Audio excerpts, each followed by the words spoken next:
Hey, everybody. Welcome to NFL Live. We have so much to discuss. The Commanders have been very busy making moves to help their fabulous young franchise quarterback, Jayden Daniels. But have they done enough overall? And where will this guy, Shedeur Sanders, land in this year's draft? Several quarterback-needy teams near the top of the board. Could it be the Browns? Maybe the Giants?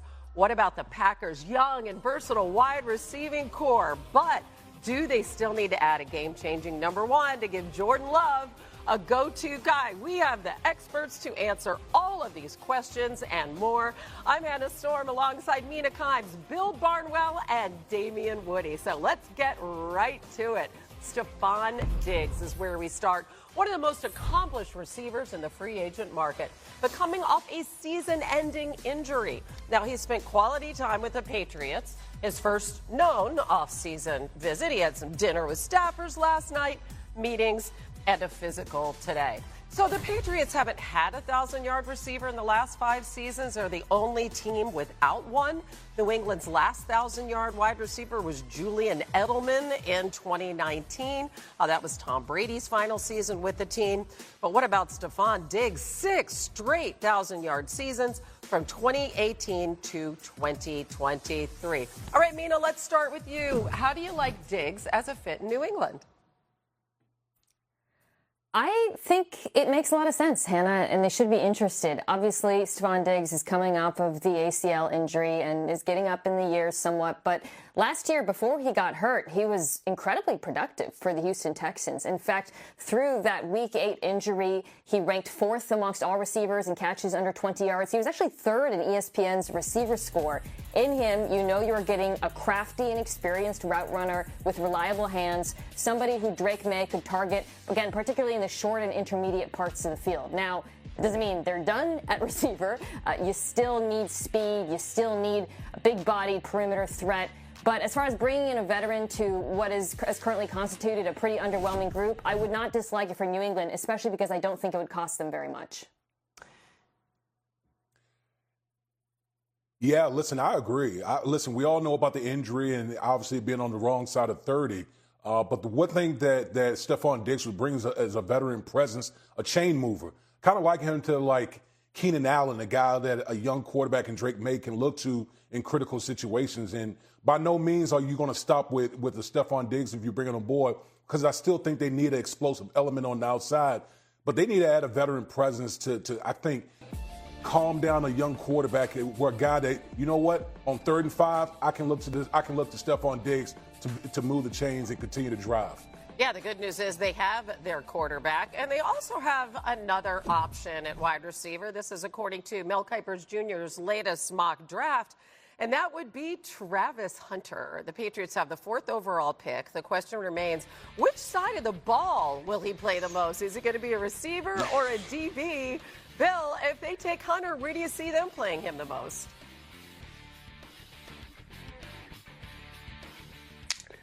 Yeah, I really think he could be a guy who plays on both spots, but cornerback is going to be the place where I think he can make the biggest difference and give the Patriots a defensive identity. Last year, their best player was Christian Gonzalez, who was an all-pro pick for me, a super underrated player, allowed a 71.7 passer rating in coverage while playing in one of the most man-to-man heavy schemes in all of football. He had the sort of most difficult workload of any quarterback in the league and did a really good job against it. Now you bring in Hunter, and that cornerback duo is suddenly allowing you to do anything you want on the defensive side of the football. You want to blitz a ton and play man-to-man behind it? You have 2 great corners who can do that. You want to play cover 3 and have your 2 cornerbacks outside patrolling either sideline? You have guys who can do that. He allows them to do whatever they want on defense. And then on top of that, you can start working him on a wide receiver. There's going to be opportunities there. Maybe it's 10 snaps a game. Maybe it's 20 snaps a game. Maybe it's only 3 or 4 snaps a game. But you're getting something out of him as a wide receiver, adding to the value at cornerback. I am so torn on this, Bill, because I have said that I think Travis Hunter could be one of the best cornerbacks in the NFL. And I also don't like the idea of his position being determined solely by need.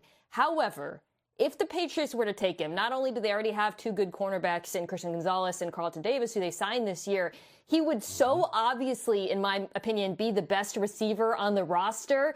it would be really, really hard for them not to play him at receiver. I mean, you can just imagine him practicing with the cornerbacks while Drake May in the offense stares longingly at him, praying for a receiver like him. It might be one of the few teams, candidly, where he actually might get more play both ways. But I have to say, if he were to go to New England, I would have a slight tilt towards receiver just because of the importance of not wasting or setting back young Drake May, their quarterback. Yeah, this would be the perfect player for Mike Vrabel, a guy who played both ways, when he was a player in the National Football League. And, for a guy like Travis Hunter, I think they really need him on the offensive side. The explosive element that the Patriots have been lacking for so long, he would bring that added element. And listen, I do think on the defensive side, he's more accomplished. He's better on that side. His instincts are outstanding. But listen, playing him on the offensive side with the lack of weapons that New England has, I'm pretty sure Drake May would love to have that type of athlete on that side of the ball. This is a pretty good problem to have, isn't it, you guys? He's just too good at too many things. All right, let's go on to the Bay. The 49ers have lost a lot of talent in free agency, and they haven't really been able to replace it. They signed just one player for $10 million or more. That was tight end Luke Farrell, agreeing to a 3-year, $20 million deal. Now, the 8 guys that the Niners lost that you see right here, they signed free agent deals worth a total of $291 million. Obviously, this does not include Deebo Samuel. They traded him to the Niners, and Kyle Juszczyk, you see him there. Well, he was released, and then he was almost immediately re-signed with the team. Here's John Lynch on the Niners' plan to rebuild the roster, and I quote, "We've got this thing called the draft, and we've got a lot of picks. And I think the thing that the fans should know is we have a plan, and we're going to execute that plan, and we're excited about the opportunity. Last year, we had such a good roster. I think we doubled down and said, let's go for this thing. And we kind of pushed all the chips in, knowing that at some point, you're going to have that reset, and this was the year. And, of course, we know the Niners still have not reached a contract extension with Brock Purdy, although we know that's on the way. Their plan is to grow from the draft, Bill. What should their priority be? Well, John Lynch had to remind the fans that what picks are because they didn't have very many of them over the last few years with all those trades they made for Christian McCaffrey, Trey Lance. They sent 8 picks out, including 3 first-rounders, one of which, by the way, became Micah Parsons, who'd be a pretty good fit on this 49ers team. The thing they have to address, this is about where Micah Parsons plays, the defensive line. And that does seem crazy because you have Nick Bosa, who's a superstar. But think about all the talent they've lost on the defensive line over the last 2 years. On the edge, they trade for Chase Young. Don't bring him back. They sign Leonard Floyd and then cut him after a season. They cut Arik Armstead. On the interior, they lose Javon Kinlaw at defensive tackle. They just cut Javon Hargrave. Malik Collins are 2 defensive tackles. They need to add pieces around Bosa.